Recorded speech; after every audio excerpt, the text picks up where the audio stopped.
All right. I'm told my Jewish credentials will be in question if I attempt to start on 7 at 7 on the dot. So we'll give it 1 minute late for people to trickle in. Sort of get the setup of their work. But good questions, and appreciated all the stuff in the office. It was nice. My grandmother was German. Me too. Yeah, one of them was like from the government in exile. You all want to say, Yeah. That would be like Yeah. I am appreciative of their work. I don't envy them.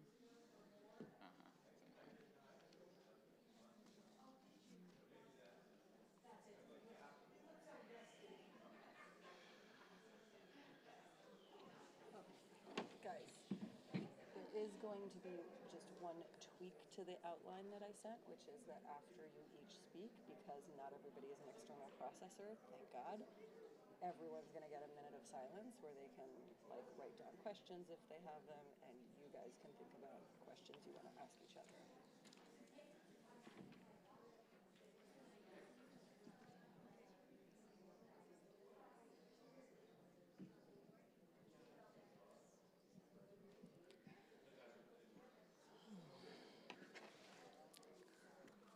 All right, friends, let's get started. I'm Rabbi Ruchi Sophia Matzkin-Rubenstein. Welcome to Temple Beth Israel, to a conversation about perspectives from within the Temple Beth Israel community about the Israeli-Palestinian conflict. Before I introduce our speakers, I want to introduce a little bit of framing and goals for this evening, and I'd ask that for now, so that you can listen to me, you set aside the handout that some of you have received. And I should make clear, I don't know what's on that handout. So that is a handout from one of our speakers, Josh Fatal. And I'm sure it will be helpful in following along as he shares what he wants to share. So I want to say a little bit about what we are and are not trying to do tonight and trying to focus on. What we are trying to do, what I am trying to do in convening this group of people, is to expand our understanding of the Israeli-Palestinian conflict, particularly this evening, the roots of the Israeli-Palestinian conflict, by putting together perspectives that are sadly not often in conversation. And even within a group of people who believe that Israeli and Palestinian lives matter and that we should find means for peaceful coexistence, which all of our panelists agree, there is intense disagreement about why Israelis and Palestinians have not succeeded in peacefully sharing the land, where the fault lies, and what might be the way forward to get to that vision eventually. Now, some would ask, why bother hashing out that history instead of just moving forward? And to a certain point, I agree with that critique. And I also think if we want to be responsible as advocates for a vision of the future, we need to be cognizant that our understanding of the past fundamentally shapes how we perceive and understand the present. What memories we cherish and what we suppress affects our capacity for understanding the present and imagining the future. I hope being here will make your activism and advocacy, in whatever direction it takes, more informed and more compassionate. There are a couple things we're not focusing on tonight, even though they may be in the news very much. We are not focusing on American anti-Semitism or Islamophobia. We are not focusing on the campus protests. I'm sure as we discuss tonight, we'll be thinking about this discussion in light of all these things going on in the present, but we're really trying to focus on Israelis and Palestinians and not on what is making us really understandably reactive in the American context. That said, I want to acknowledge that this panel of very brilliant people up here with me is also a limited panel. It basically comprises center-left to further left American Jews, though they will speak for themselves. And we did attempt to have a further right American Jewish panelist who was not able to be with us. And we don't have Israelis or Palestinians up here on this panel, and that's an omission that is in fact deliberate, because this is a hard enough internal conversation for American Jews to have. I want us to practice and get better at having it before we attempt to have it across different national lines. Jewish tradition really values machloket, really values productive, constructive disagreement for the sake of getting to truth, and yet it's also really hard. So it takes practice. And all that said, I did say this is an internal American Jewish conversation, and I acknowledge there are non-Jews in the room. I understand that you're here, and it's great if you are hoping to learn something from this, but I do ask that you please understand that this was designed and internally advertised for the sake of it being a Jewish conversation. So please be here as respectful witnesses to that conversation. This is hard. This is hard for everyone with a conscience, but it is particularly hard for Jews in an existential way that I think sometimes non-Jews do not take seriously. And yes, it is hard for Israelis and Palestinians in an existential way, for sure. Now, to the Jews here, some of you have heard me say that I think one of the ways that we internalize anti-Semitism is by subconsciously believing that we are more powerful and that our actions are more significant than they actually are. And so going into this conversation, I want to right-size the stakes. You might hear a speaker say something that feels really dangerous to you. It isn't dangerous for the speaker to be saying whatever they're going to say in this room right now.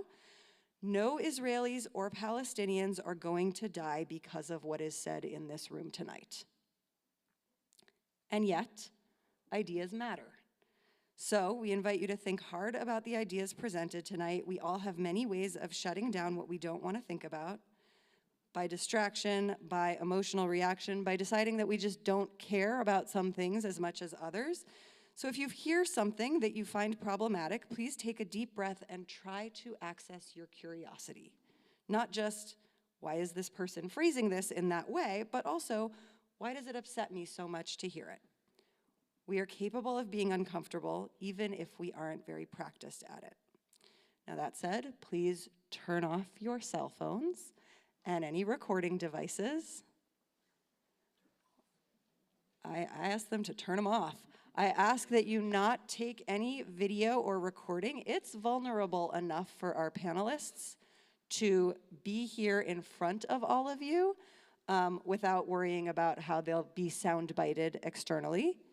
And in that regard, though we do plan to take questions, we will be taking them in writing.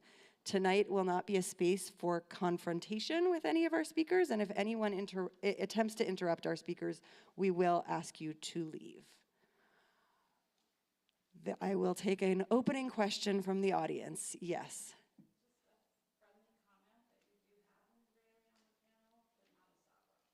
Thank you. I accept that correction. I do have an Israeli on the panel, but not born in Israel. My apologies, Shaul. So I'm going to be asking each panelist to open by briefly introducing yourself and sharing where you're personally coming from with regard to this issue. The three panelists, in order of most physically proximate to me to most physically distant at this moment, are Gordon Lafer, who is co-director of the University of Oregon's Labor Education and Research Center, a member of the Hillel Board at the University of Oregon, and of the board of the Shalom Hartman Institute in Jerusalem. He lived in Israel for several years and now spends a month a year there working with progressive labor unions and anti-occupation organizations. Josh Fatal is the co-author of A Sliver of Light, 3 Americans Detained in Iran, about his 26 months as a hostage of the Islamic Republic of Iran. He earned a PhD in history from New York University, where his research topics included the deportation of Iraqi Jewry to Israel, global decolonization, and social movements. His father is Israeli-American, and he has traveled to Israel several times, as well as visited the West Bank, Syria, and Iraq. He works as the director of the Center for Rural Livelihoods in Cottage Grove. Shaul Cohen made Aliyah to Israel in 1981, and while there was a student, soldier, and faculty member at the Hebrew University of Jerusalem, and a fellow at the Truman Institute for Peace Research. His work encompasses a range of issues related to the dispute, and his research has focused on Israel and Palestine and other conflict areas. He has been at the University of Oregon and a member of TBI since 1996. Thank you all for being here, and I believe, Gordon, you're going first. So up to 3 minutes, just introducing your personal, anything about your personal stake in the conflict. Okay, thank you. So I've spent my whole adult life on the political left, working in the labor movement. I've been protesting against the occupation and the Likud government since I was in high school in the Mesozoic age, and I'm now a strong supporter of various left-wing and anti-occupation groups in Israel. At the same time, I am also strongly Zionist, which means I believe in the legitimacy and importance of Jews having a state and army of our own in some part of the historic land of Israel/Palestine. And I feel incredibly lucky to live at the time when there is a Jewish state. I think that the existence of the state of Israel in our lifetimes has changed what it feels like in daily life to be a Jew living in America, even for those who've never been to Israel and have no particular connection. And I think about this somewhat from the labor side, because that's my work. You know, people go to work and are dependent all day long, every day, on their immediate supervisor for a million different things, hiring and firing, promotions and pay raises and scheduling. And lots of labor scholars write about how that dependence deforms you, makes you into somebody who's always cringing, who's always careful to be charming and not offensive, to show respect to people who don't deserve it, and in other ways deforms your personality. And I think that when you're a powerless and dependent ethnic group in a country, it does something similar psychologically. You always know where the boundaries are that shouldn't be crossed. You try to present your own tradition in a way that is inoffensive and most pleasing to the dominant group. And maybe you start to accept the idea that there's something abnormal about yourself. I think that the fact that there's a strong and vital Jewish state that any of us could go to at any time if things get bad here has made a difference, not just by that fact, but for people who never considered taking advantage of that.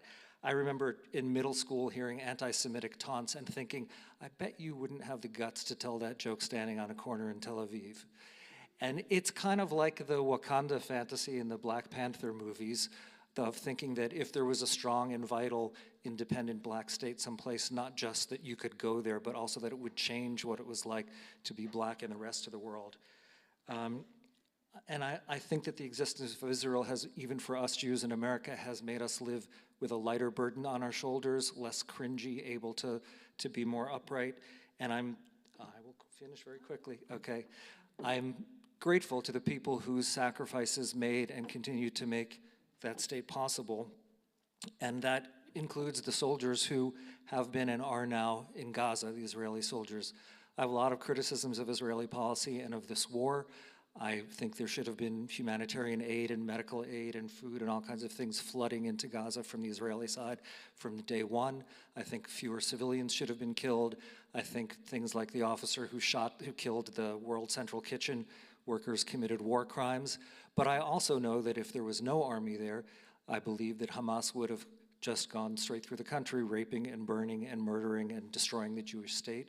And the fact that the state still exists and that I still get to feel lucky to live at a time when there is a Jewish state is because people who are not me and people's kids who are not my kids put their lives at risk in order to make that happen. And the very last thing I'll say is that part of where I'm coming from is that I feel scared.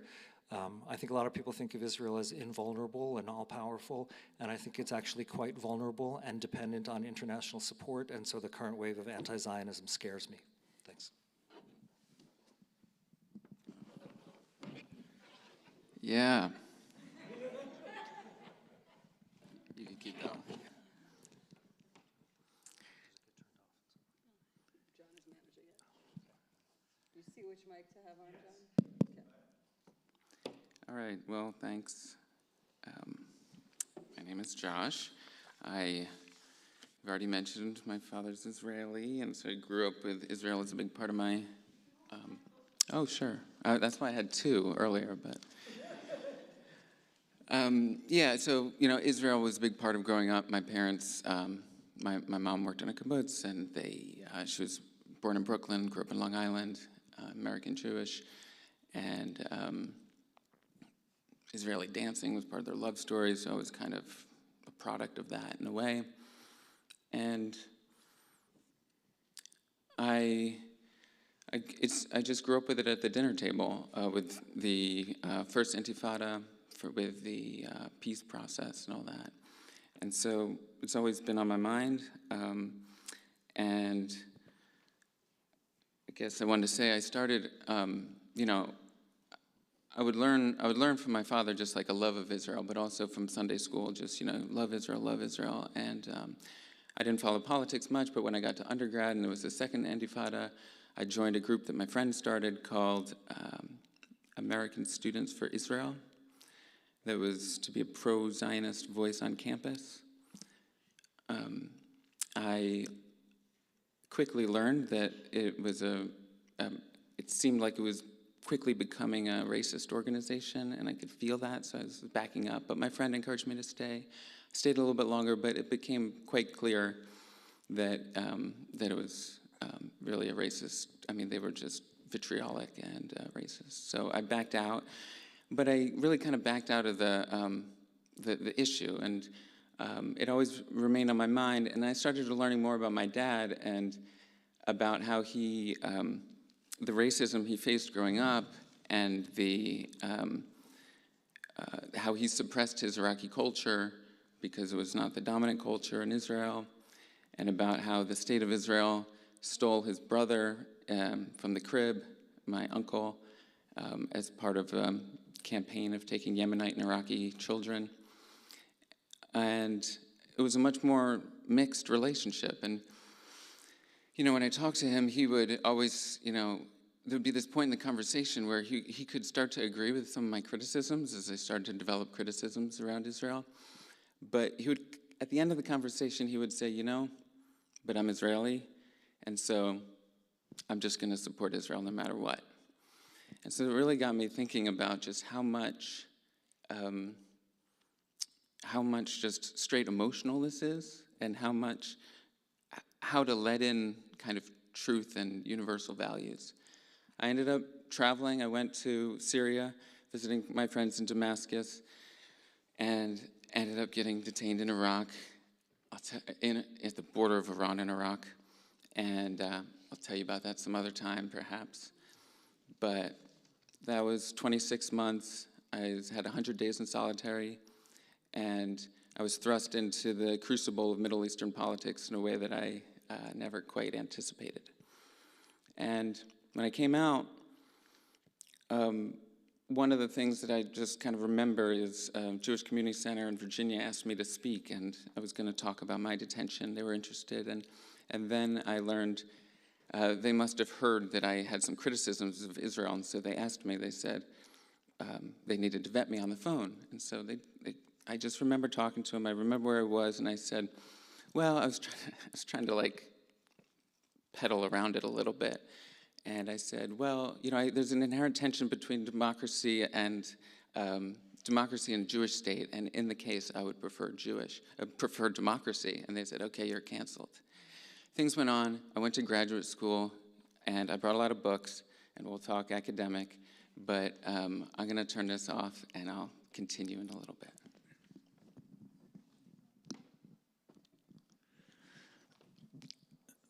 Good evening. My name is Shaul. I appreciate your being here. I'm a late addition to this panel, and my wife has been asking me for a couple of weeks what I was going to talk about, and I've been saying to her consistently, I don't know, and that's true. I think I will be to some degree in react mode.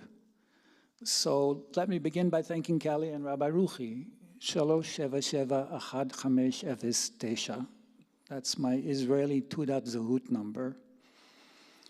It means a whole lot to me that I can have that. That I can have Israeli citizenship has shaped me as a person. It has shaped me as a researcher.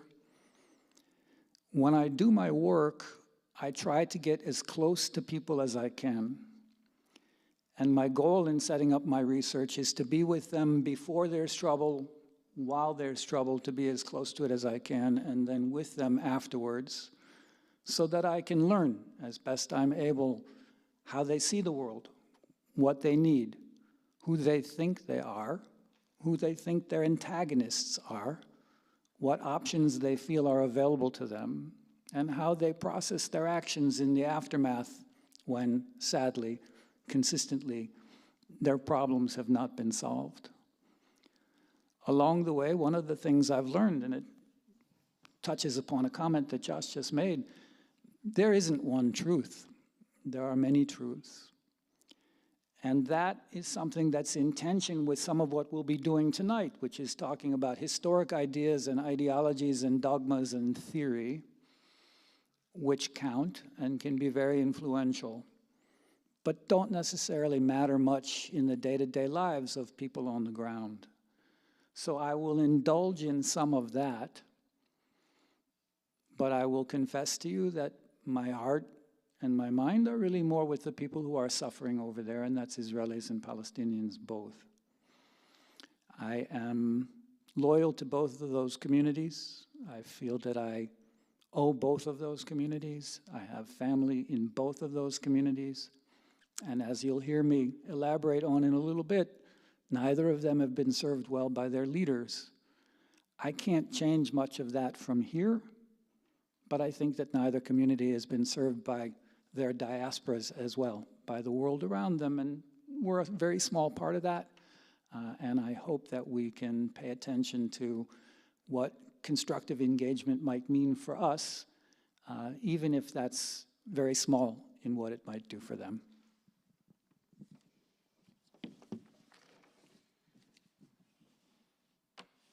Thank you, Gordon and Josh and Shaul. And let's all take a deep breath. And that was the introduction. So now, just so you all know what's happening, they're each going to get 15 minutes. And based on my experience of their introduction, they may wind up taking more than 15 minutes. But that's going to be the attempt. They're each going to get 15 minutes to, lay out their understanding of the roots of this conflict that they think it's important for us to be understanding. And after that, I'm going to give everybody a minute to think about the questions that you may want to ask and to write them down. Because this is a 3-session series, I'm going to focus on taking questions that are about the roots of the conflict, as opposed to questions that are about anything else. We'll get to the anything else, I think. And then there will be time for them to respond to each other, and then I will start selecting from questions that you've submitted. So we all know what the roadmap is. And Gordon, again, I believe you're going first.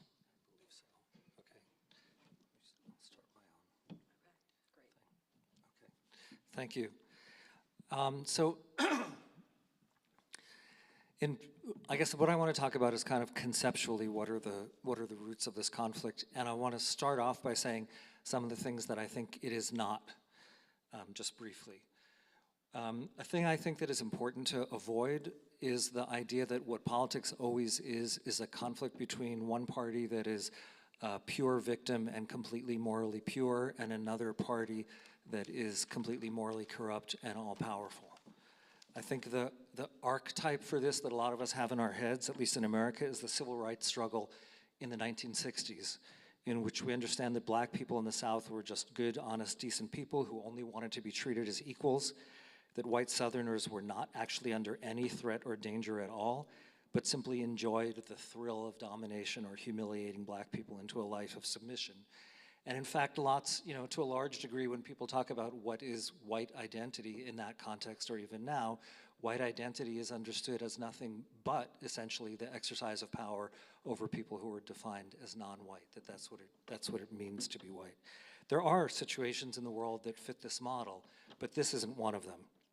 I think it's a common framework to people on the left, people who are my people, and appealing to many, but is super simplistic and leads both to misunderstanding Israel and to infantilizing and condescending towards Palestinians in the idea of people being like noble savage or deserving poor, or like childlike innocent.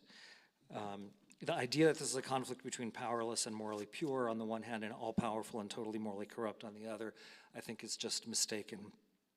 There's a couple other things maybe we'll talk about later, but I just want to name for now that I think are common ideas that I think are dead wrong. One is that Jews are white and Palestinians are people of color. Another, that Palestinians are indigenous and Jews are settlers who come from elsewhere. And a third is that anti-Semitism is just a European thing. So, okay, so now what is it? The first thing that I think is important is that this is a conflict, this is a national conflict, as opposed to, for instance, either a conflict just about universal human rights.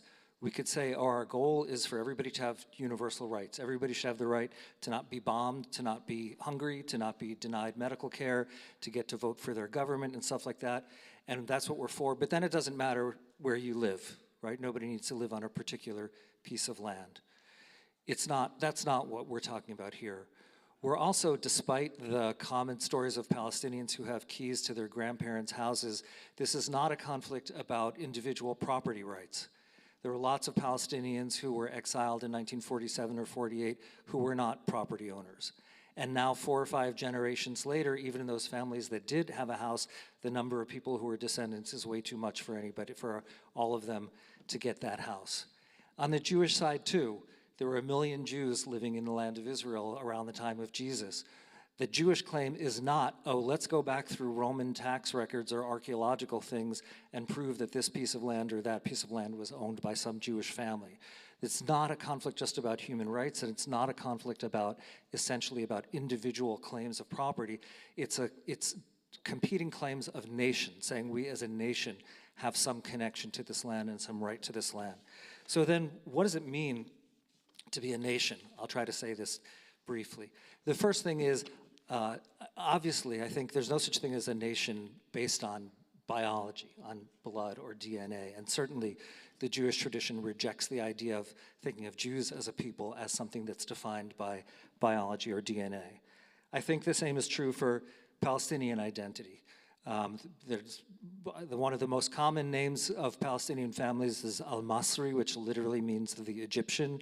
Other family names indicate roots that came from Yemen or came from Iraq or other places. We know from relatively modern history, the last few hundred years, that there were big immigrations to Palestine of Muslims from Egypt, from Algeria, from Morocco, from elsewhere.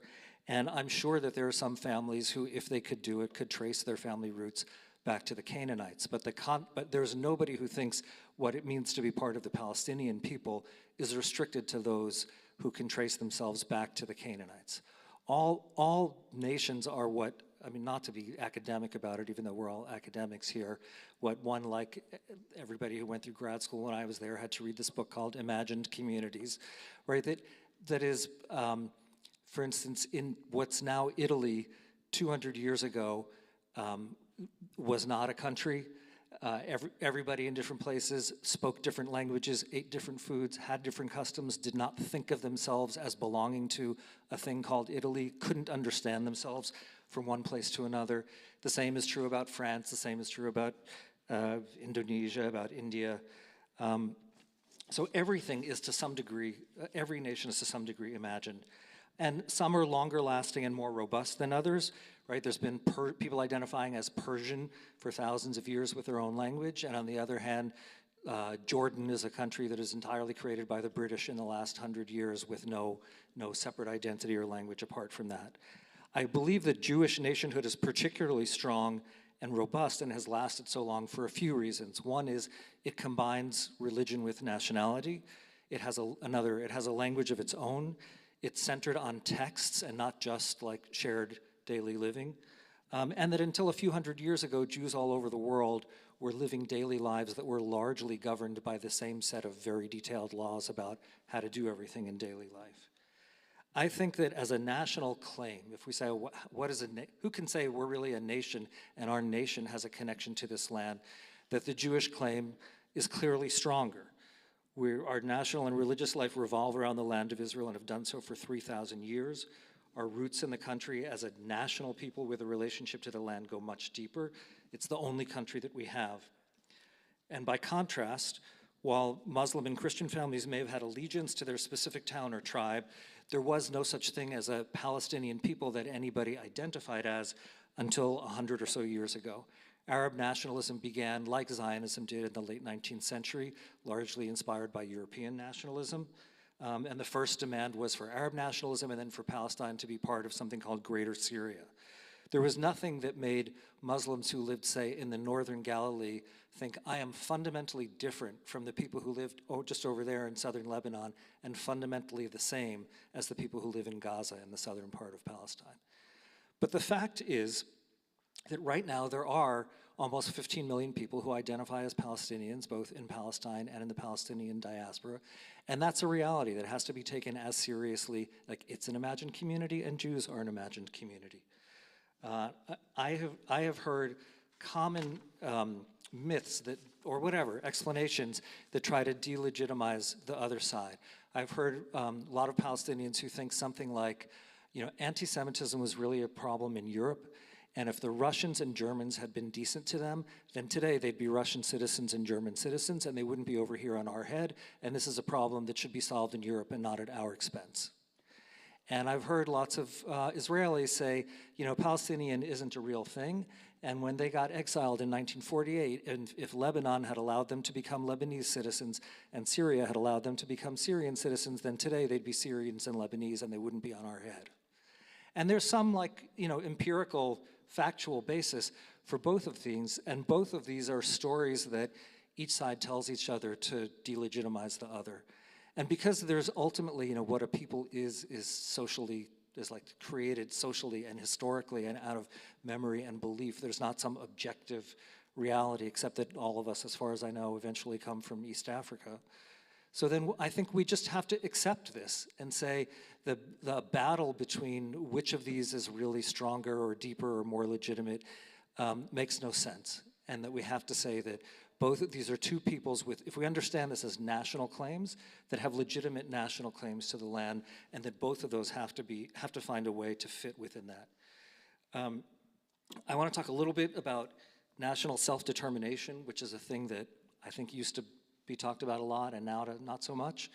What does it mean, and why does anybody care about national self-determination? I think there's both negative reasons and positive reasons, which in Jewish tradition is sometimes played out as like Passover versus Shavuot. Like there's the moment of running away from Egypt or running away from Auschwitz, that we need self-determination because we're in danger and we need a place to be safe. And there's the moment of Sinai of saying, oh no, we're going to be a Jewish people, not because we're running away from something, but because we're choosing something positive. We can think, I think, one of the modern examples, fairly recently, there was a fair amount of protest in support of Tibet and and national self-determination for Tibet. And it wasn't about people being massacred. What a lot of it was about was the Chinese government importing lots and lots of ethnic Chinese people into Tibet to change the ethnic and national makeup so that nobody would be exiled and nobody would be killed, but the kind of Tibetan culture would be wiped out and would no longer become the things that's expressed nationally. And to anybody to whom that makes sense, I think both Jews and Palestinians have an aspiration for that kind of thing. And I think that, I guess one of the reasons, to me, those are both strong reasons for Zionism. I think also that, the Jewish tradition, like others, has lots of laws and values and stories and ideas about how you should live, and they're not just about religious practice, and they're not just about individual behavior, they're also about national things. How should the economy work? What should our relationship to the environment be? What should happen to homeless people? How should refugees be treated? When you're homeless and powerless and have no state, all of that is just theoretical. It's all scholastic. And I think in some ways, national self-determination, again, this is stuff I think about, is like if we think school teachers in a union who complain all the time about everything bad in the school system, and then we get to the point of saying, okay, what's our vision of how we think schools should work? Or in places where workers have taken over companies and there's finally a moment of saying, okay, we know everything we hated, now how actually do we think, what's a fair and good way to run the company when workers are in charge? And something like that is similar for any country, but including for Jews, to say we want to live in history, we want to test ourselves and figure ourselves out in the real world, not just in books, not just in theory, in addition to the safety reasons. So to get to in my last few minutes, I want to address what I think has been one of the hardest things to talk about, which is anti-Zionism, anti-Semitism? And for me, my answer to that question is, I know this is like cheating, is no and yes. And I'll say the no part is I know a lot of people, both Jews and non-Jews, who are anti-Zionist, who I know well enough and closely enough to know that there's not an anti-Semitic bone in their body. So I know that it's possible to be anti-Zionist and not to wish bad things for Jews. On the other hand, the yes part is that in general, I feel like to say, I'm for Jews, but I want them to be powerless and dependent and live dependent on the kindness of strangers forever, every place in the world, is like saying, I'm for women, but I'm against feminism, or I'm for workers, but I'm against unions. I don't want them to have any power, but I like them as long as they don't exercise power. So there are women who are against feminism, and there are workers who are against unions, and some of them have legitimate reasons. I can't say they're all self-hating or whatever. And the people I know, and I'll just say, I know we're not supposed to speak about it, but the students who I know who have been engaged with the encampment at the U of O, the ones who I know, I really disagree with, but are deeply good people, and I don't believe are anti-Semitic.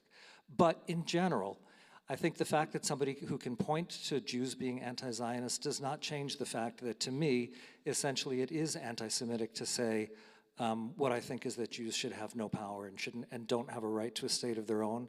I wouldn't say that for, I don't say that for Palestinians. I wouldn't say, oh, Palestinians, you should exist on the kindness of strangers. You don't need a state. You don't need an army. You don't need self-determination. I don't say that for workers, and I don't think it's right for Jews. Thanks. You have another minute if there's more you'd like to say about the roots of the conflict. I think I just did talk about the roots of the conflict, but You did, no, you did. I'll save my minute for later, if I can, or I'll give it up. A little more. We're going to have a moment of silence, is that our... You want a moment of silence? I don't know. I was going to do it after all three, but. Yeah, no, I don't know. Now let me do it too. Well, great. So I want to pick up where Gordon left off, which is taking power. And Jews in the early 20th century didn't have much power. They were powerless in Eastern Europe. They were powerless in Central Europe. And it was a disaster for the Jews. Thanks. It was a disaster for the Jews to not have power. The question, though, of not having power and having a state is not the same question. The question of not having power, and then I think Gordon asked it well and said it well. It was, you have to decide those things that you want. What's your vision for the world? And so this precisely gets into what I wanted to talk about as the roots of the conflict, which is actually what was happening in Palestine in the early 20th century and in the late 19th century. And what I want to impress on you, and I was told I can't really impress anything on you, I have to just ask you to consider, because that's all I'm going to do. I will just ask you to consider that from the beginning of the Zionist movement, it was intent on building a Jewish state. And in order to do that, it sought to ethnically cleanse Palestine of the Palestinians, who were, at that time, just creating their national identity as the Jews were. in order to do this, in order to show you this simple, singular point, I went through all the different leaders of the political parties and the political statements, and the first prime minister, and the second prime minister, and the third prime minister, and the fourth prime minister, and the fifth prime minister, and the sixth, up to the seventh, because I had to stay on before 1948, and the presidents, and they're all calling for ethnic cleansing. And I then created this sheet that I was gonna rush through and speak as fast as I could to get it to make you all accept the fact that this is what they were all thinking. But then I stumbled across the idea that I could just print it and hand it to you, and then I could talk slowly and a little bit more digressively. So you all should have that sheet, and there's more of them. I printed out a ton. And what it shows is that from Herzl onto Ben-Gurion, Herzl, 1896, the Jewish state, the founder of political Zionism, he didn't like to think about the Arabs in Palestine, so he just wrote in his diary that they would be spirited away. They could fold up their tents and move, was how his friend talked about it. And this, I could note, is how, if people are familiar with US and Euro colonization of the United States, how the American settlers related to the indigenous people in North America. They don't really have a national claim. They're not really nations. They're just tribes. They're nomadic. They're not doing anything to the land, and we can just whisk them away. But Herzl's easy to pick on, I mean, because he was just so kind of out there, and he died a few years later. So we could just go forward. And the ideological founder of socialist Zionism, he spoke of Palestine as being evacuated for the Jews. You had organizations like the Jewish Colonization Society, established in 1901. Sorry, I should just read, 1891. It was the Jewish National Fund that was established in 1901. And the Jewish National Fund was created for the project of colonization. There was no Arab-Israeli, Arab-Jewish conflict before Zionism. The roots of the conflict happened when people started immigrating and saying, we need exclusivist, Jewish-only enclaves with the intent of creating a Jewish state where everyone else needs to be whisked away. The Jewish National Fund, which now owns 13% of the land of Israel, when they started, they came up with the idea that the land can only be owned, rented, or leased by Jews. And that is still the case today.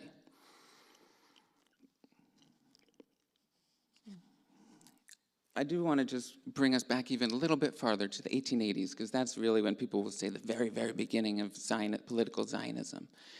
And a lot of the settlements, and there weren't that many settlements in Palestine at that time, were explicitly modeled on the model of Algerian colonialism. And so this was often financed by a French financier who saw what happened with France settlement in Algeria since the 1830s, and he thought, oh, let's do that in Palestine for the Jews. He also said, we don't want those Eastern European Jews in France to mess up my system, so send them over to Palestine. Now, just to give a sense of part of the ethnic cleansing, the geography of it, I want to touch on. The geography that the Zionists in the first half of the 20th century imagined the state was going north up to the Litani River. Where's the Litani River? It's in Lebanon. It's where Israel occupied after 1982 for a long time. They invaded and occupied. That's kind of where a lot of people imagined the north. To the east, there was some different disagreement. It was definitely the West Bank of the Jordan River, but many people wanted the East Bank and some even into the western edges of Iraq. Many of the Zionists wanted the Golan, and some even to the approaches of Damascus.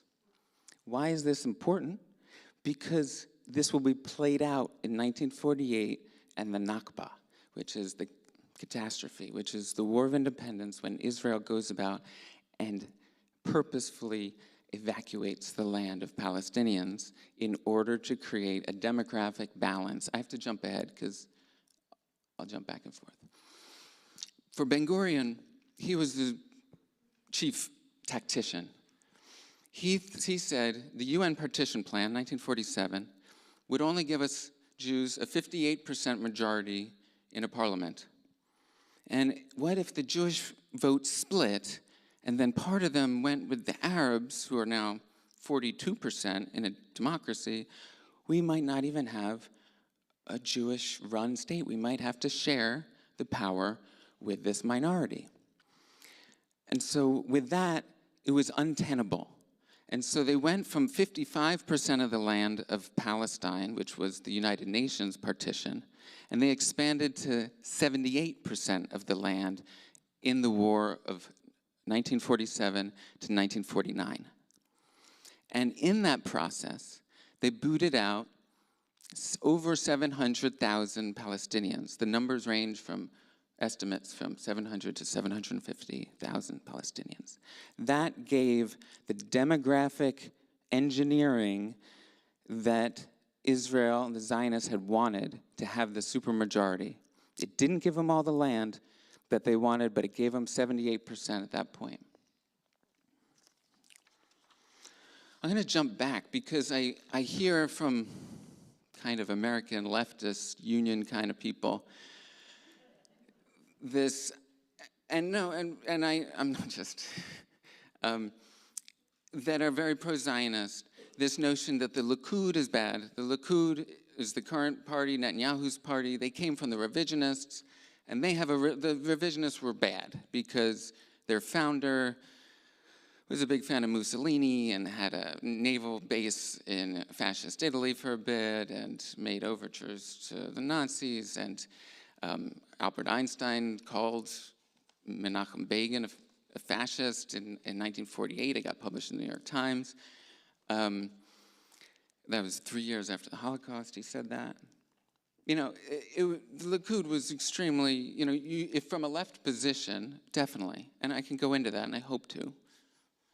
But what I'm going to try to say is the dominant party in Palestine for the Zionists was labor Zionism.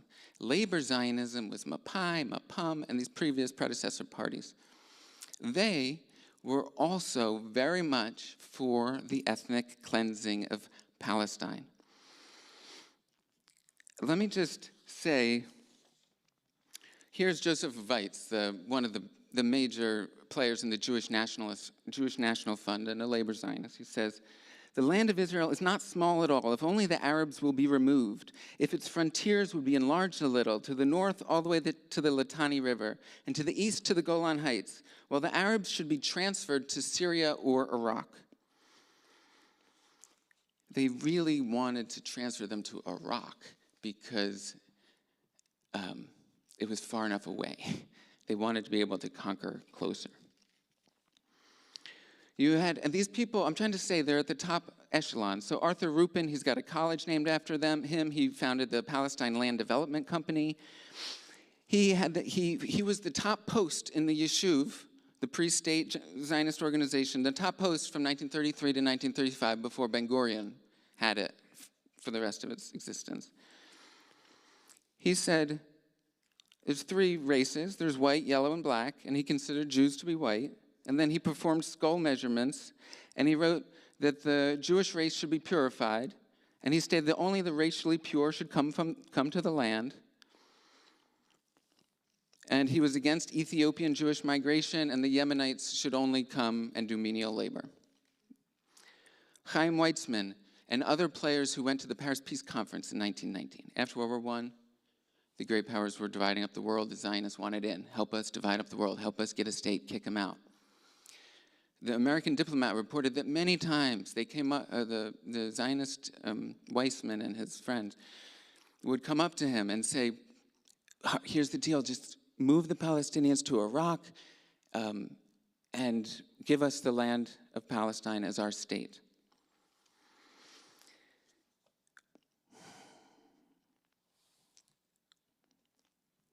So in 1937, things got really escalated because the conflict. So at first, like I said, Herzl, they didn't want to deal with the idea that the Palestinians were there. But then after some decades, people actually were there and the information was getting through, especially after Palestinian rebellion. They're like, oh, they're there and they don't want to just get kicked out.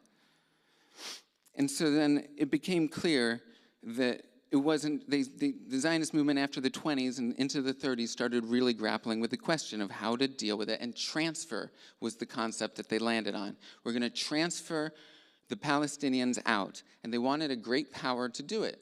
In Greece and Turkey, there was a big population transfer in 1923. The Zionists were constantly talking about the transfer. And there were different schemes that you could transfer the Palestinians out and then pull in the Iraqi Jews in, that we could just trade them. But the great powers never did it. And Ben-Gurion, he said there's two issues here in the late 30s, sovereignty and the removal of a certain number of Arabs. We must insist on both of them. In 1947, right when the UN partition was about to happen, he reminds his crowd that Ahud HaAvodah, an early labor Zionist political party in 1919, they said at their first convention that they want all the land east of the Jordan, the Golan, almost to Damascus. And Ben-Gurion, he reminded his crew of that in 47, and then he said, I believe that to this day. Golda Meir, never the most eloquent, she said, she would become the fourth prime minister of Israel. She said, I too want the Arabs out of the country, and my conscience would be absolutely clear. We can go on and on. Menachem Begin, like I said, it's easy to pick. The partition of the homeland is illegal and should never have been recognized. Jerusalem will forever be our capital. Eretz Israel will be restored. So what I want to say is that labor Zionism accepted the partition deal in 47 because it was a stage on the way to full creation of their dream. They went about a plan and they kicked out 700,000. In Ramla and Lydia, they kicked out 50,000, put them on a forced march. They attacked places that were outside the partition zone. They went and targeted villages. When Yigal Allon asked Ben-Gurion, what should I do about the Palestinians in a certain village? He gave the gesture and he said, expel them. This is all a matter of historical record. So see, this is what I wasn't trying to do, is just get all worked up about it. Because it is just a matter of historical record. And so that's why I put it down, and there are plenty of books you could read about it. But I'm asking you to consider this fact, that the roots of the conflict come from the idea of creating a state where people are and then kicking those people out, and then they don't like it. They resist it, and then you got conflict. And that would continue. And I'll say, last thing, I'll end here, is that one guy didn't like the United Nations making a big deal of it, Yitzhak Shamir, who would go on to become the 7th prime minister. So he just ordered, in 1948, he just ordered the assassination of the UN envoy, even though the UN just voted to give the land, 55% of the land to Israel. He got him assassinated, and then a couple decades later, he became prime minister. Thank you. You want to Wow. take a deep breath, Wow, Shaul, before yeah. you start? My colleagues have said a whole lot in their 15 minutes, and in 15 minutes you can't really say that much. So I don't know that I will hold them to account for all of their omissions or some of the shortcuts that they've taken. Let me begin by saying the world is a messy place, and when we seek simple narratives, they may be useful in some respects, but they're likely not the whole truth. So I'm not going to go back through the details. You can do that on your own. It's all online. You can read books. Zionism sought to do what other nationalisms sought to do, which was to have a space that they could control for people that they believed were their community. So the term imagined communities is perhaps a little bit deceiving. Benedict Anderson offered it by saying, meaning to say that a nation is bigger than all the people that you're going to know in your life, but we believe that we're connected to them because there are these commonalities. That's the imagined community. Jews have a particular historical experience. I may not know all of them, but wherever they weren't doing so well in terms of being seen as just another version of whoever was there, embodying the identity of that place and that community and that nation. So there are widespread aspirations to define yourself, to be with your own, to control your territory. That's part of the human experience. What we, the Jews, have experienced isn't typical. So the fact that we needed a place to go and that there were leaders who articulated it and envisioned it and planned it and enlisted allies, that makes sense. It happened that there were other people there. I think both Gordon and Josh have alluded to parts of that. And along the way, this Zionist enterprise was taking place in a part of the world where the Ottoman Empire was being dismantled. That Arab world had been ruled, most of it, by others. One part of it, incidentally, that hadn't been ruled by the Ottoman Empire was the Arabian Peninsula. So who wants to control Palestine? The Arabs from the Arabian Peninsula, who are not Palestinians, as part of their broader Arab national vision. Why do I say that? Because the world is messy. And we can't, I think, it's good to take responsibility for your own, and that's my primary concern, us.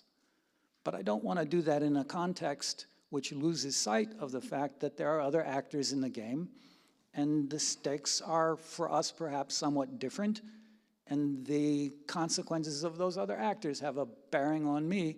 And when it comes to Zionism, I think their actions are, for us, life and death.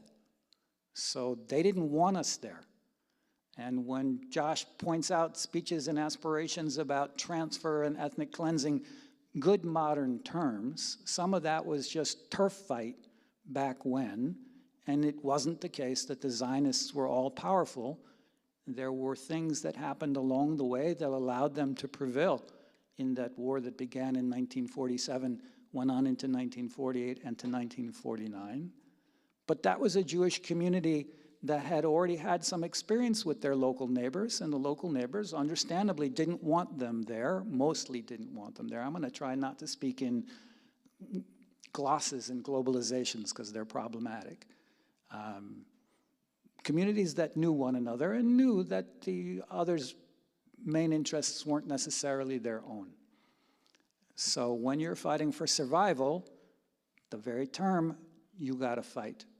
So the Zionist community knew that they needed to fight, and if they didn't fight, they wouldn't have a state, and they might not continue to be alive. That's the context of this place.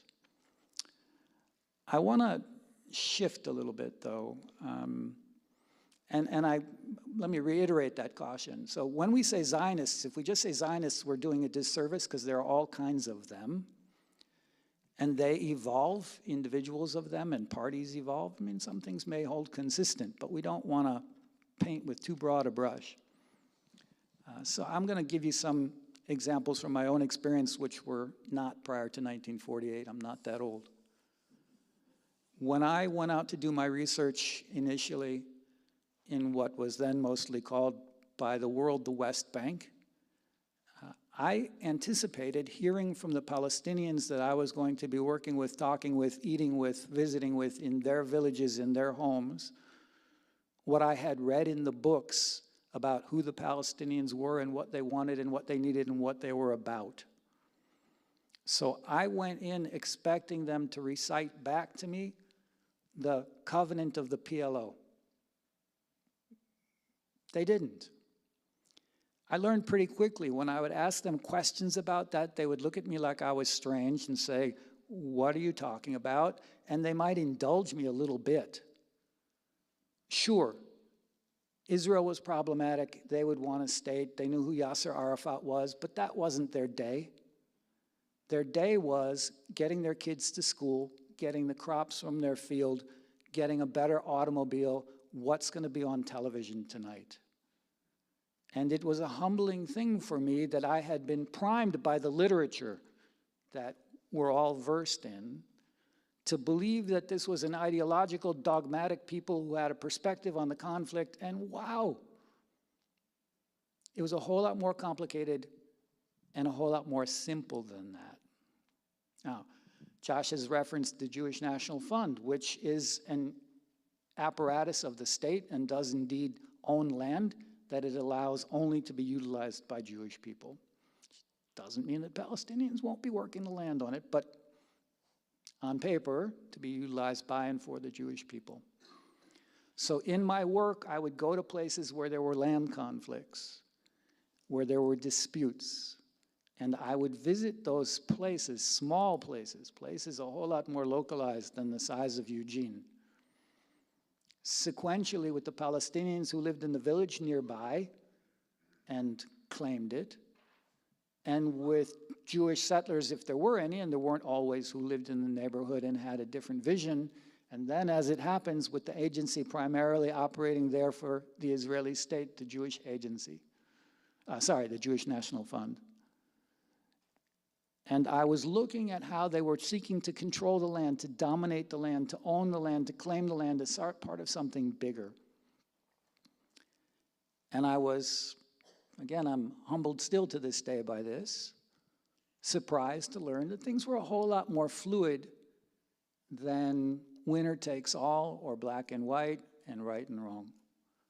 So when I was out there with the JNF, with their teams, planting trees and establishing boundaries and creating ownership under Ottoman law, which was still in many respects the dominating force, Ottoman law, they would sometimes say, okay, here's what the plan says, there's where we're supposed to be, but you know what, it's going to be a headache over there because there are those people. So instead of going over here, let's just go over there.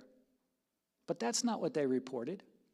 They reported that they carried out, in accordance with the law and the aim and the plan, those things that had been mandated and which were right, and it was a whole lot messier than that. So when I hear about the plans of some Palestinian architect of the future nation, or some Israeli architect of the future nation, I think, all right, what's the distance between that and the reality on the ground? And the reality on the ground is often quite different, and you don't need to be over there to know that. Yesterday, there was an election. Some of you probably cast ballots. If we went around the room and asked you who all you voted for, you might know all the names that you voted for. If we started to get into what their positions were, you might know some of that. You might just know party. If we asked you about their background, their baggage, their future ability to implement what they've promised you, you'd be bored really fast. There is a reality that exists on paper. That's a paper reality. And there's the real life existence of people who are in that place. So let me give you just two real quick anecdotes, and then I'll leave it back. Josh mentioned plans to be Zionist up to the Litani. I was on the Litani for a while, a river in Lebanon, when I was in uniform. We didn't want to stick around. We were there because the Palestinians were attacking from over the border, and it was problematic, and it was felt necessary to interdict their ability to organize in Lebanon. Lebanon, by the way, a state largely created by the French, but divided amongst Arabs who are Muslim and Arabs who are Christian and the Druze who are something else, and they fight with one another. So when I had the chance to talk with the Lebanese, when I was there as a soldier sitting on their space with a gun in my hand, I would sometimes say to them, so what would life be like for you here in Lebanon if we Israelis disappeared tomorrow? And usually they would say to me, well, for a little while anyway, it would be worse. And I said, why would it be worse? And they'd say, because while you're here, everybody's shooting at the Jews. But when you leave, we go back to shooting at one another. And that's less preferred, so stick around for a while, we'll shoot at you, and maybe we'll be better off when you leave sometime later. Messy. And in a region in which, indeed, the external powers, the Europeans, succeeded the Ottomans in setting things up to be convenient for seats of power with little consideration for the people on the ground. So that's true of the Ottoman Muslims. It's true of the Arabs Muslims in power. It's true of the British. It's true of the French. It's true even of the Italians. It's true to some degree of us. It's not unique. The other anecdote that I'll share with you in this one, I don't know if it can make you more cynical, but I was studying land control in and around Jerusalem. And Jerusalem, as you know, is significant in the conflict, and it can scuttle negotiations, and it has a complex history.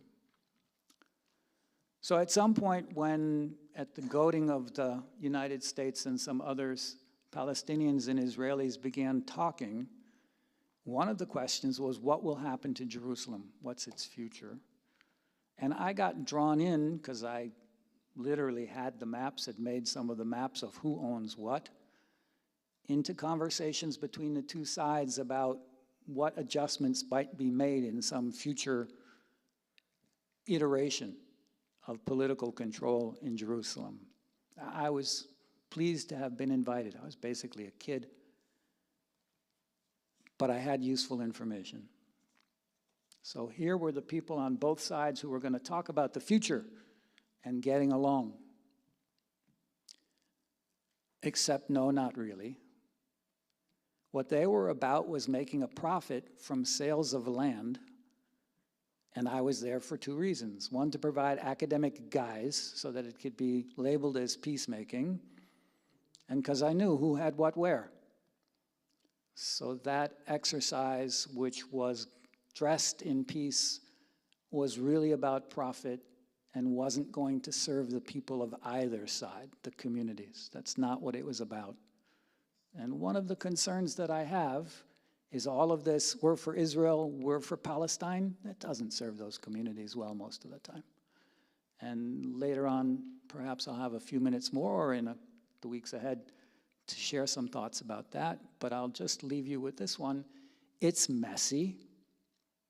And if we're going to write down lists of who did bad things, we can do that for sure. They're not short, and they don't only belong to one side, and they took place in an historical and geographical context that shaped the paths that those two communities took. And I wish that some of those things could be different. And among my wish lists is that the Palestinians had been better served by their leaders, who mostly were not Palestinians, but some were, and that they had been less driven by their vision, their conviction, their appetite, and that they had been more pragmatic, as the Zionists were. And I can't say what the world would be like if they had done that, but probably better than it is now. Not to put all the guilt on them, just saying it's complicated.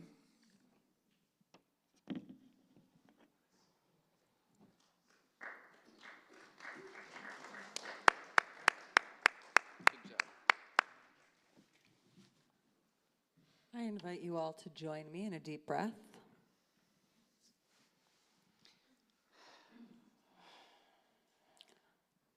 I'm uncomfortable. Anybody else uncomfortable with me? Really? I'm so glad so many of you are so comfortable. Oh, wow.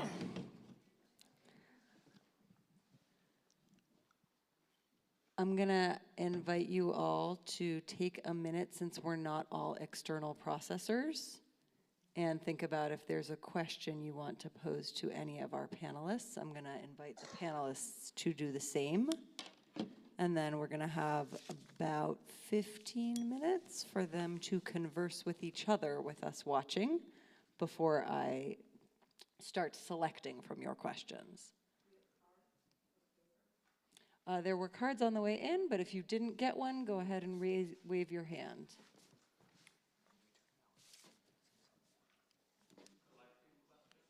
I think Jared is collecting questions. Thank you, Jared.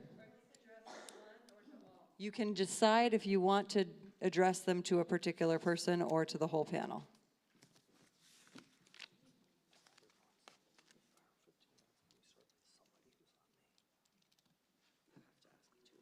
What's happening now? Going first in our 15 minutes. What are we doing now? I don't follow. I think we each have like Just 5 minutes respond. to either respond to 5 or each. ask questions. Yeah. Actually, I was suggesting you guys have a conversation. I'm just like back and forth.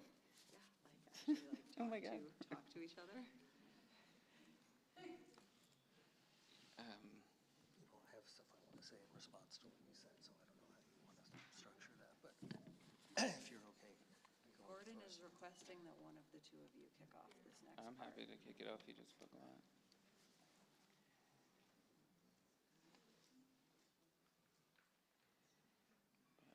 But we're going to still take our minute, right? When's the thing supposed to go to? I'm gonna move towards closing it. When are we all done? What time? 8:40. That's when I'm going to start saying, asking the closing question.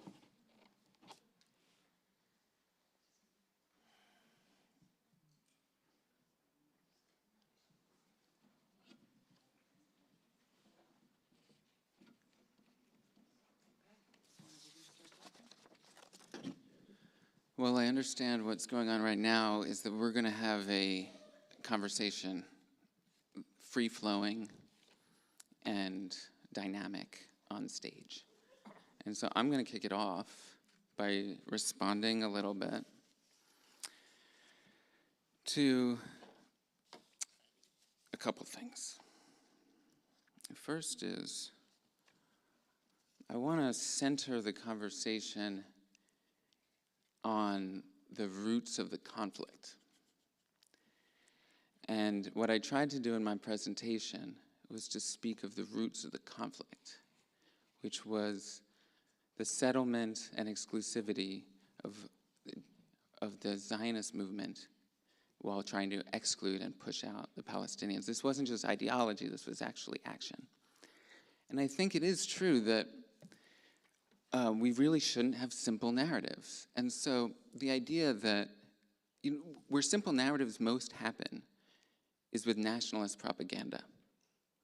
Because every nation wants to say, we're good. And for hundreds of years, people were saying Columbus was good. And some people still do. But he was a murderer, and he cut off people's hands. And if they didn't bring out gold, he would kill them. And you had to get past that nationalist history. And in Israel, that started happening in 1988 when some of the archives opened.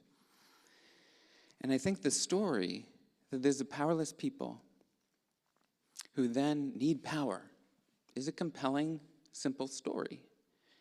And I think we need to add the complexity to how they were trying to wield that power. There were many groups that seized power and did very bad things. You may be familiar with, I hate to bring in the Russian Revolution, but Stalin. They seized power. They needed power. The Tsar was oppressing them, and they created one of the worst forms of political government in the 20th century. So just saying we need power isn't good enough. We have to say, what does it look like? I mean, if you just think an oppressed nationality needs power and we don't care what it looks like, then presumably you don't care. The Palestinians are an oppressed minority. You don't care if it's Hamas or if it's the Palestinian Authority. Of course it matters what the vision is.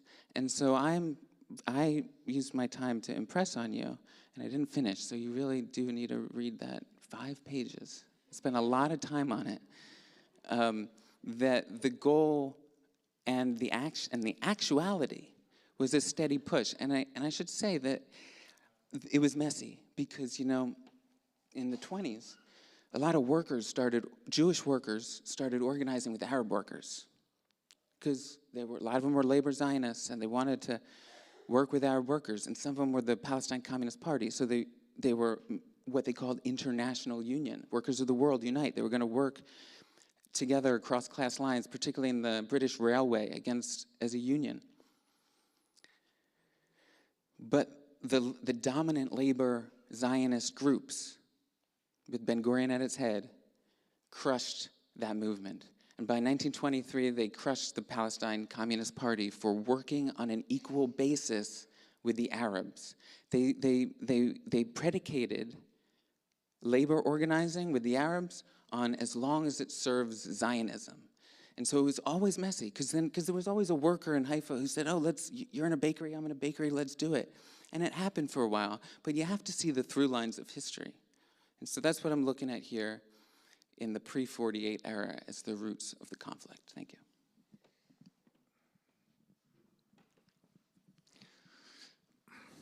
Let me do something that I should have begun with, and I feel bad that I didn't. What's going on over there is awful. And innocent people are being harmed. And that's been the case since October 7th. It's been the case prior to that time. And I don't want to lose sight of that. I also, in having this conversation in a synagogue with the three of us here, don't want to lose sight that Palestinian voices count, and we should seek them out and engage with them. This shouldn't be a parochial conversation, though it's good for us to have this exercise. We can narrate history in all kinds of ways. That's what historians do. And those narratives serve a purpose and have objectives. So I would put a question back to Josh. Josh, you've written that your family doesn't have a homeland in Iraq, doesn't have a homeland in Israel, doesn't have a homeland in the United States. Are the Jews specially, you wrote that, are the Jews specially entitled to not have a homeland? And if so, why are we less than anyone else?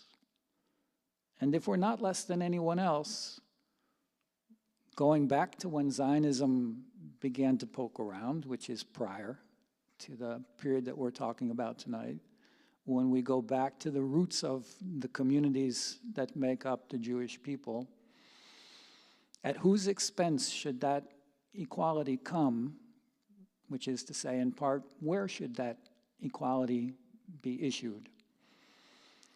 When I walk around in Israel and I see the names on the street signs and the names of the villages,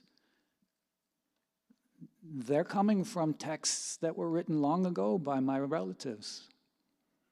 Only there. I'm not connected by blood to George Washington or Abraham Lincoln or Thomas Jefferson. But when I'm in Israel, that landscape is a landscape that belonged to the people who begat me. If not there, then where? If you have something pressing, yeah. Okay. Well, there was a lot in there. Thank you. I haven't been in graduate school for a few years. But let me see. I think the question was where, like Uganda or Argentina, or that kind of thing. Or Palestine. Or nowhere. Yeah. So this has been my my concern, actually, about this conversation, and also about generally how conversations about Palestine, Israel go. We can look at what happened on the ground, how the conflict started, or we can turn our eyes from how it started and focus and come up with these like kind of abstract questions about imagined nations, and what is a nation and where are we going to go? You know, my family, if you want to make it personal, left Iraq. You wrote that stuff and it's out there. Where did I say it didn't have? I don't think I said my family does not have a homeland in America. I feel very comfortable here as long as everyone votes correctly in November. And that is the real threat to Jewish people around the world. Let's be clear about that.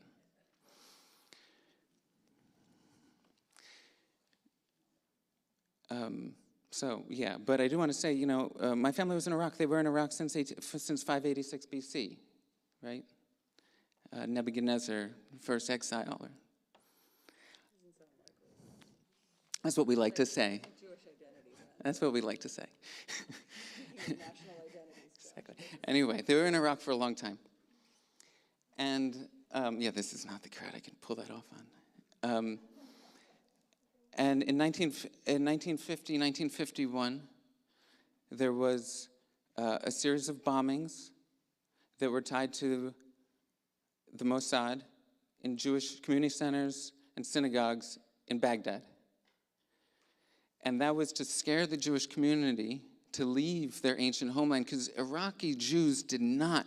The Zionists kept coming to Iraq and saying, come to the promised land, come to the promised land. And they were like, no, we don't want to go. We're here. And so they really needed to push them out.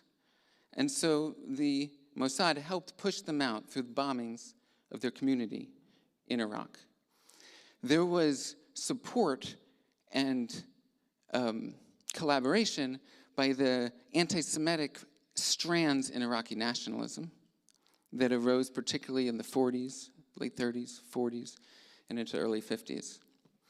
And so I'm trying to talk in real historical terms about what happened, and so actually, if you look at my handout, I'm going to refer to it as much as I can, you'll see I use the term actually existing Zionism, which that comes from socialism, maybe you know it.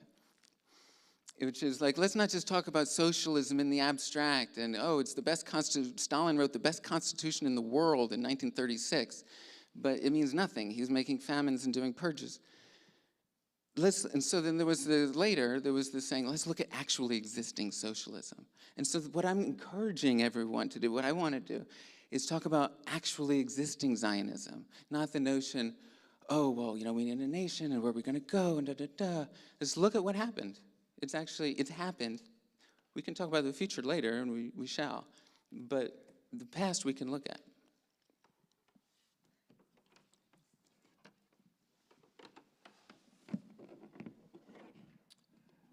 I guess what I found the kind of history that you laid out to be one-sided, both in the idea of where the intention was, which side had intention to have whatever you want to call it, ethnically dominated state, and also where power was. The idea that what this is a conflict is Jews show up, want a state of their own, and push Palestinians out, and that's basically the story. The quotes that you gave, there's. Diana's saying she can't hear you. Oh, okay. Sorry. Thank you. Sorry. There are lots and lots of quotes from Zionists, from Zionist leaders. Some are like what you said. Some are something. Some are other things. There are quotes from, and it's a question of what you make of that. The primary Palestinian leader at the time in the 1940s, the Grand Mufti of Jerusalem, flew to Berlin and made ally with Hitler and asked Hitler to get rid of the Jews in Palestine as well. And this is something that the right wing in Israel throws up all the time and says, look, the Palestinians are really just like the Nazis, which is crazy. So is that quote true? Yes. Is that what he wanted? Yes. Does that therefore stand for what all of Palestinian leadership or society wants? No, it's not. And I think that what we, as you mentioned, when Zionist settlement started, a lot of people, especially on the right, thought that all of Palestine should be Jewish, and Palestine was created as a territory that included what's now Jordan. That was the British mandate for Palestine, and a couple years into it, 1922, I think the British cut off a chunk and gave it to the family of the Hashemites from Saudi Arabia as part of their political deal for building alliances in the Arab world. And so so again, we could like play with numbers. Oh, the Jews got 73% or 53%. Like it all depends on what you count it from, right? And those people felt like, oh, we just lost a majority of the country, was taken away and was given to the Hashemite kingdom as a payoff for Lawrence of Arabia's strategy or whatever. But the fact is that Israel did not continue then trying to occupy Jordan. Israel's not at the Litani River. I think that, and you will find lots and lots of rhetoric, and I think heartfelt rhetoric on both sides saying all of this should be ours. Lots and lots of Palestinian rhetoric saying, and this is a lot of what the right of return rhetoric is about, is we don't want to be just in the West Bank and Gaza. Haifa should be ours. Jaffa should be ours. All of this should be ours. And different people end those sentences in different ways. The Jews should leave. The Jews who were here, who came after 1920 should leave. Something like that. I think that the only way that we're going to make, the way that we're going to make peace in the I don't know, medium term, is we're going to be at a point where Jews say, yeah, all of this really belongs to us, and we really deserve it, and it's really ours. But for now, for the foreseeable future, we're not going to be in the West Bank and Gaza or wherever else. And Palestinians are going to say, you know what, really all of this is ours and deserves to be ours and just ours, and there shouldn't be Jews here. But for now, we're going to let them be here, and our state is going to be in part of the country and not the whole country. I don't think it's realistic at this point, and I don't think it's necessary to say that people need to relinquish their totalistic or messianic ideas. And the fact is that the Jewish community in Palestine agreed to partition the country in 1947 and agreed to an even more extreme partition where the Jewish state would have been even smaller in 1937. And the Palestinians did not. And I think one of the things that I think is not accurate about telling the story just looking at the Nakba in 1948 is that this was a conflict between all of the surrounding Arab countries, Muslim Arab countries in Israel. This wasn't something that just played out between Palestinians and Jews.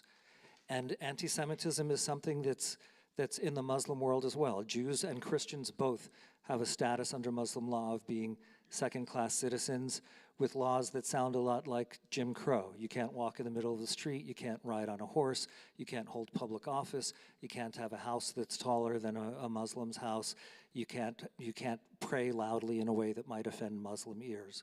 I'm not saying this to say, oh, the Muslims are terrible and they're all anti-Semitic. I don't think that's true. But when we think, when the State of Israel was created in 1947, 48, in that war, the Jewish community was invaded by the armies of Lebanon and Syria and Egypt and Jordan and Saudi Arabia and Iraq. And they weren't coming to say, we're on the side of Palestinians, we want to free Palestine and give Palestinians a state of their own. Because when that war ended, the West Bank and Gaza were under their control, and they would have been the Palestinian state, except Jordan said, no, we want this to be Jordan, and Egypt said, we want the Gaza Strip to be Egypt.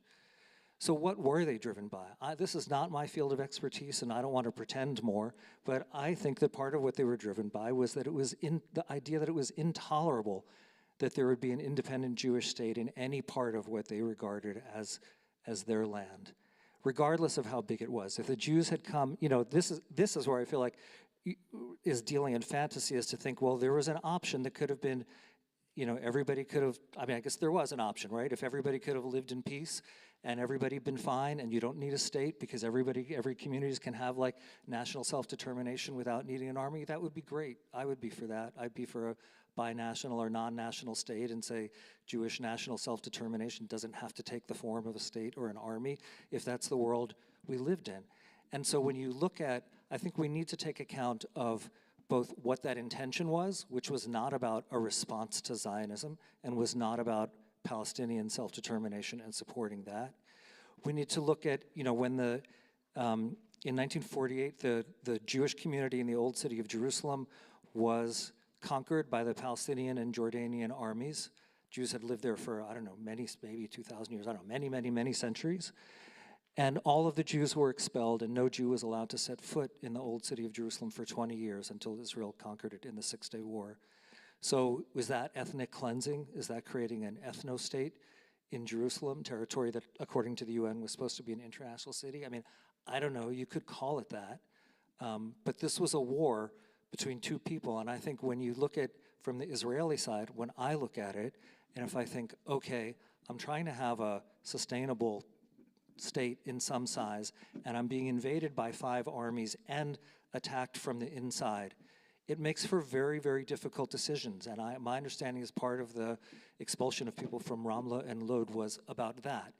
Now, what I see is like, okay, I guess here's the last thing I'll say, maybe. Okay. No, you should protect me. In the 1930s, 300,000 Jews left Europe and came to Palestine, all of whom and their family members would have presumably been killed in the Holocaust. If we think that Zionism is illegitimate because at that time the Muslims in Palestine were heavily, heavily lobbying the British to ban any Jewish immigration, then you have to answer the question, not as a fantasy, but what should those people have done? Should they have stayed in Germany or wherever? And that's the answer. And what I think the answer is Palestinians who felt like, we don't want another people coming here who want to take over part of this land and create their own state. I feel like totally normal. Who wants that? I understand that. I don't know anybody who would want that.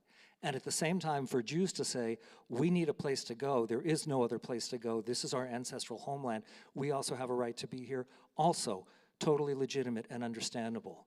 And so we have these conflicting things that is not about one side just choosing to exercise power under no threat in order to create some kind of fantasy state. So I'll stop there. And it is 8:30, so if some of you want to leave, you can have permission to leave without being considered rude. I am going to read a few of the questions. A lot of them I'm not tonight, because as I mentioned earlier, I'm really going to privilege the questions that are A, questions, and B, staying focused on the roots of this conflict. There are questions that I can keep and consider asking in future sessions. Oh, there's another one that is actually about the roots of this conflict. Lovely.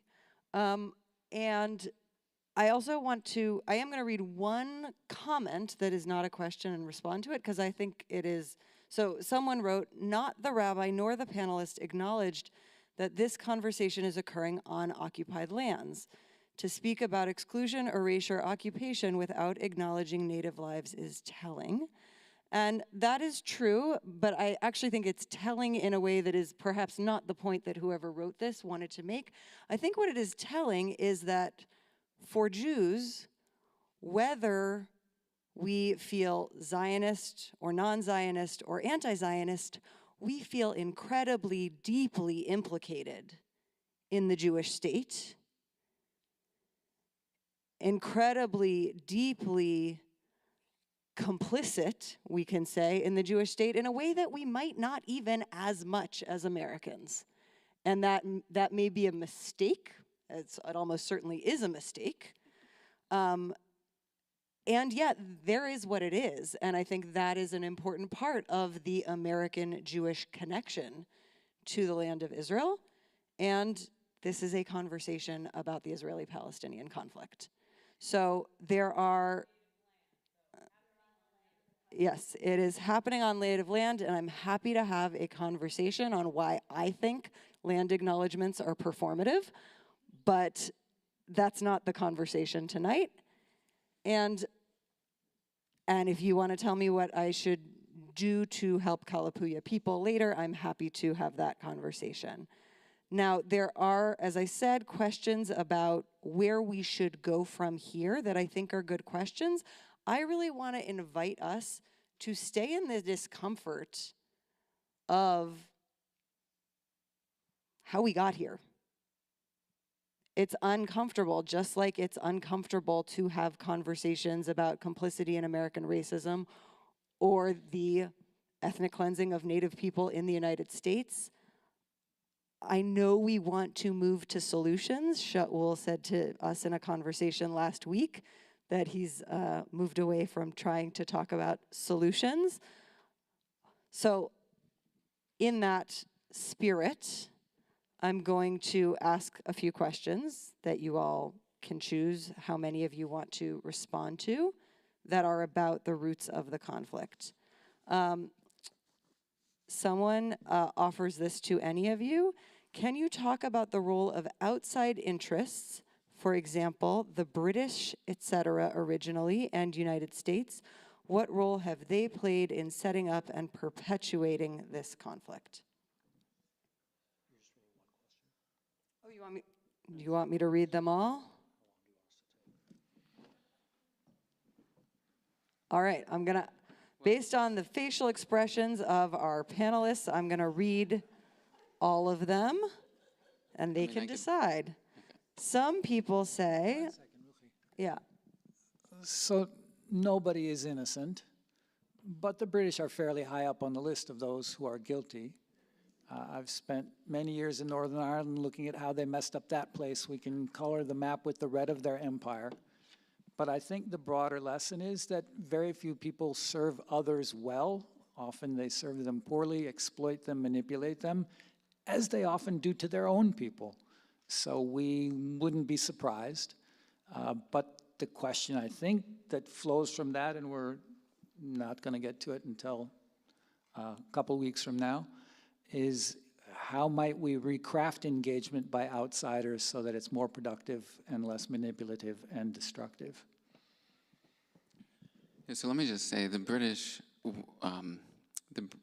got Palestine as a colony after World War I, and their goal was modernization, economic development, and oil.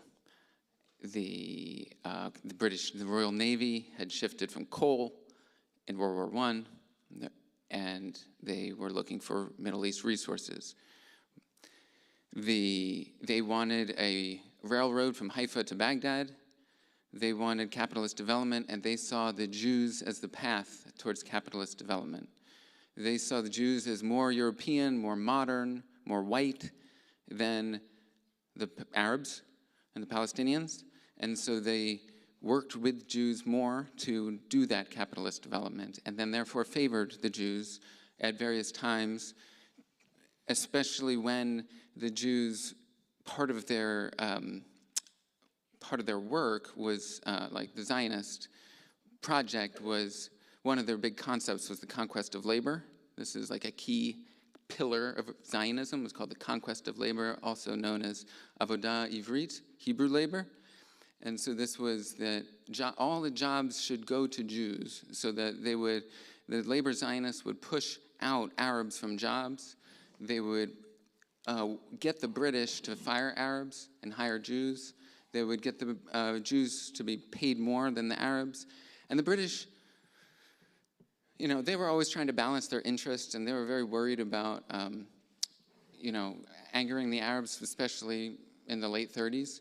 But by and large, their favoritism went to the Jews. When the Arabs had a revolt against the Zionist movement, they put 100,000 troops in Palestine to quash the revolt in the late 1930s on the eve of World War II. So after World War II, Britain, of course, is decimated, like all of Europe, and America takes over more of the mantle. And it is a great power carve-up after the First World War that led to the British colony, and it was a great power carve-up that Stalin and the one thing the USSR and the US agreed with was to create Palestine. And what they did was partition. And that's the same thing. There was a little partition craze at this moment in world history, because America partitioned Korea, which didn't turn out very well, led to the Korean War.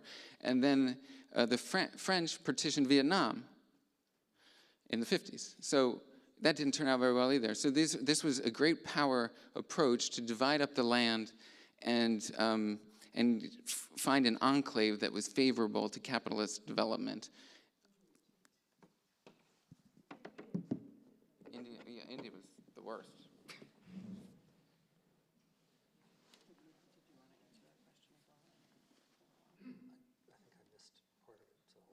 The role of outside interests like the British and the U.S.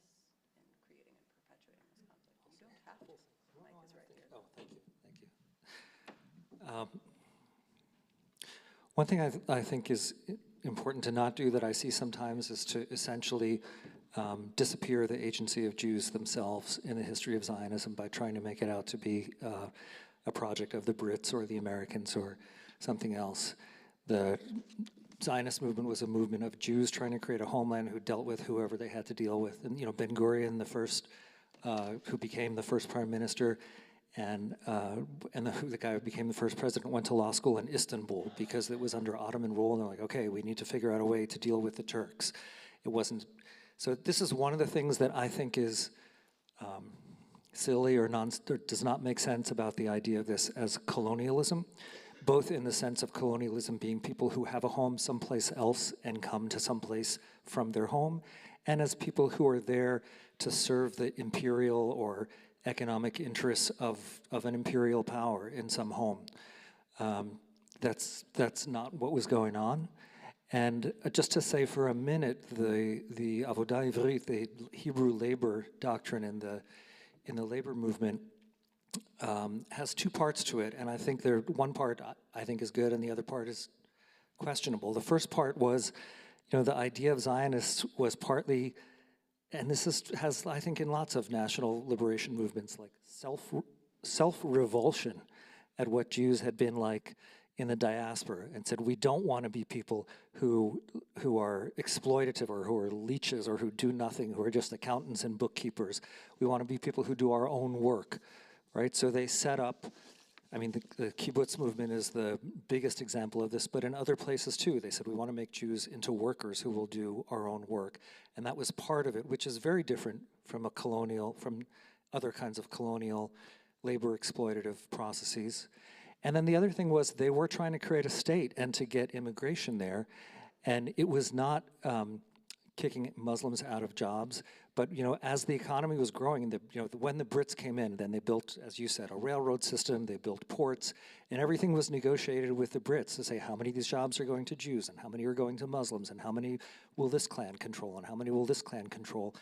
And, you know, if the world could work as internationalist, that would be great. And I work now with labor unions that are joint Jewish and Palestinian unions. But they were in the process of saying we need there to be enough jobs for immigrants to come and get employed. So I think that, and I guess the thing that I think makes the least sense as a way to understand the history is to understand this as a capitalist project. One of the things that is, I don't know if it's totally unique, but fairly unique about Jewish settlement in Palestine is that the state and the institutions of the state in the decades before the state were built by the labor movement, which is not to say they were unproblematic. And there were you know, communist Zionists who said the reason we need Zionism is Jews aren't allowed to be proletarians in other countries. We need our own country so we can be the proletarians to revolt against Jewish capitalists. And then Jewish capitalists never came. I mean, there were people like the Rothschilds who funded some settlements, but basically it wasn't a good investment place. Nobody was making a lot of money. There wasn't Jewish capital there. And so it's the labor movement that set up the industries, that created big worker-owned companies, that set up national health insurance, education system, and all of that. So while there are many, you know, there's dirt everywhere in the world, and there are bad things that happen, to understand this as if it's a model of capital exploitation serving some imperial power doesn't map onto the facts of what actually happened. I think for labor Zionism, that's where people of the American left get excited about labor Zionism, because they see the national health, especially at the beginning of the state. There was all these social programs. It was socialistic. It had all these things, and that's true. But kibbutzim were Jewish-only enclaves. The premise of exclusivity runs through the Zionist project. And I have to say that again and again because there's all this distraction, because we're trying to get at the roots of the conflict between the Zionists and the Palestinians. And so, yeah, great. I mean, the Jews were taking care of each other with health care. The Jews were taking care of each other and getting better jobs. You know, that doesn't necessarily limit the conflict with the Palestinians.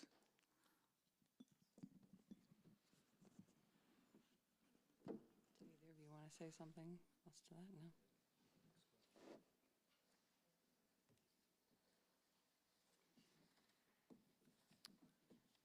Some people say Zionism in its conception is colonialism. What do you think of this? And that is written to all.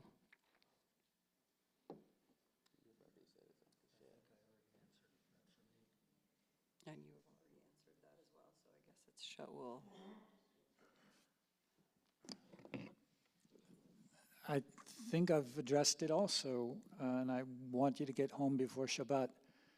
So I'll simply say the word colonialism doesn't necessarily suit. So there were some people there who were not Jewish, who were not part of the Zionist movement for sure. There were outside powers that were manipulating, and let's remember that one of them was the Ottoman Empire, and before them there were others. Never was an independent Palestinian state. And Josh articulated some of the alternatives that were considered, Uganda and Argentina and others. This was the place that was deemed to be logical and also just, and that comes at a cost, and I acknowledge that cost. That's not the same as saying that it's a colonial enterprise. It is 8:45, so I'm gonna wrap us up. Can I just say one thing about that? I mean, you can, keep it but I short. think we know that you. Well, yeah, but I just want to say that people take very simplistic notions of what colonialism is. When South Africa broke apartheid, they spoke in 1994 and had free democratic elections. There was no imperial power that left South Africa, but people called it decolonization. You know, when Japan settled Manchuria with 1 million Japanese, it wasn't white people doing it, but it was still colonialism.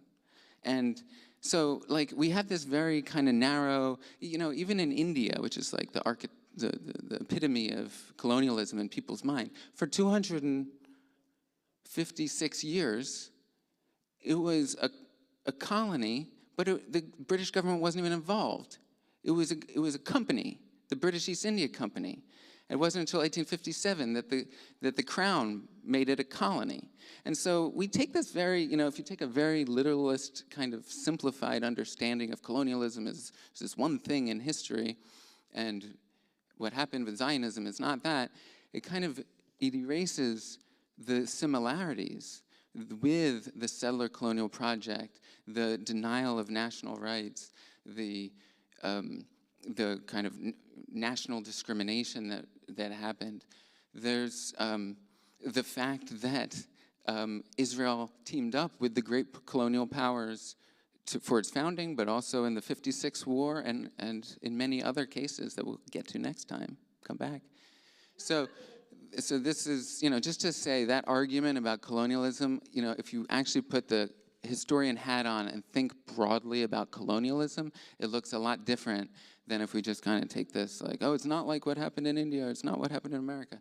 There's a huge variety. I mean, Hernan Cortes didn't even get the Spanish approval to do what he was doing, and until later. So I could go on about it, but this was a unique form of colonialism. I'm going to ask each of you for a reading recommendation. No, seriously. What? As my last question to you. And thank you for coming, for sticking in this conversation. Thank you all for coming, for sticking in this conversation. Not easy, but I appreciate you all being here. Just to mess things up, Shaul, why don't you start? There's too much to read. Let's just say Haaretz Online in English, Israel's most intelligent newspaper. I didn't know you were going to ask this question. I literally emailed you guys that this was going to be the last question. Actually, I said reading oh. Oh, he wants to hand out his handout. Oh no, he's pulling out a book. Would be good, but I would start with the unmaking of Israel. You probably want to speak into the mic. You can do any of these. They're for different time periods, but come up and check them out after. I think a great book on this period is called One Palestine Complete by an Israeli historian, Tom Segev, who's a critical historian and I think writes in a very non-didactic way, a lot of interesting critical stuff without trying to force the reader to conclude one thing or another, and it's in English. So I think it's big, but it's a great book. S-E-G-E-V, Tom Segev, and it's called One Palestine Complete. It's about the early mandate period. It's about the period we've been talking about. Roots tonight. Come back for Stems and Branches next week. Thank you to our panelists.